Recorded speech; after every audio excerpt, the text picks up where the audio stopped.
Okay, so the Trickstar Mirrormatch, this is a bit of a weird one because the decks are very low ceiling and it'd be hard because their monsters can't really attack over each other.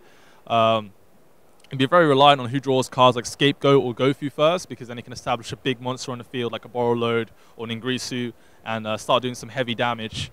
So it's a bit of a weird one, and like the hand traps don't really do much in that mirror match. Like Ash doesn't really do that much because there's a lot of ways you can draw Candina. I don't know how impactful Reincarnation would be. But yeah, I think it'd be very dependent on who draws their power cards like Scapegoat and Gofu, because those just do a lot of damage. So the Trickstar Mirrormatch is a lot more interesting than the average people think.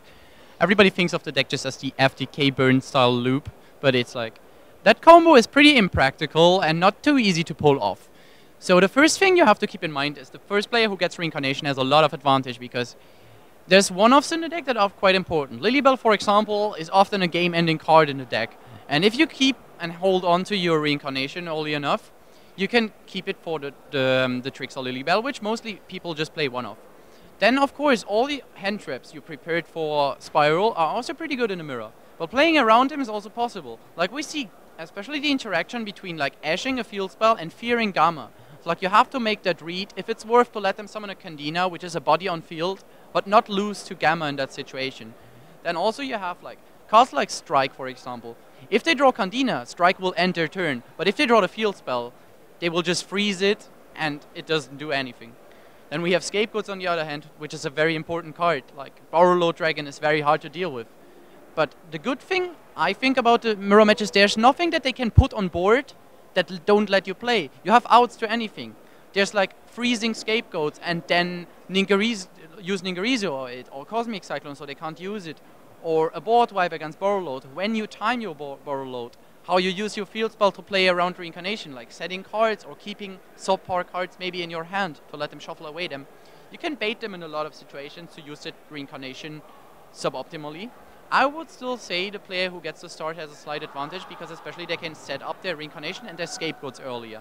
But as we see also the deck, some people play Grinder Golem, which is like the going second version of Scapegoats. So I think it will be a lot more interesting this time, especially because people had more time to invest into the deck and do a lot with it.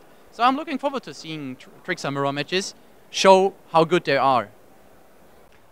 The Trickstar Mirrormatch is quite an interesting thing to see. In one way that it doesn't function very typically as a normal duel would, and another way that it's like finding two unicorns at the same time.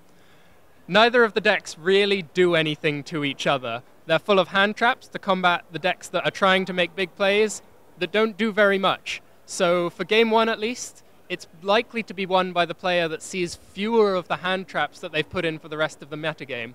After that, it might depend quite a lot on who has more side deck for rogue matches, such as the Trickstars, and they'll be able to take out some of the cards that weren't going to have much effect in that match.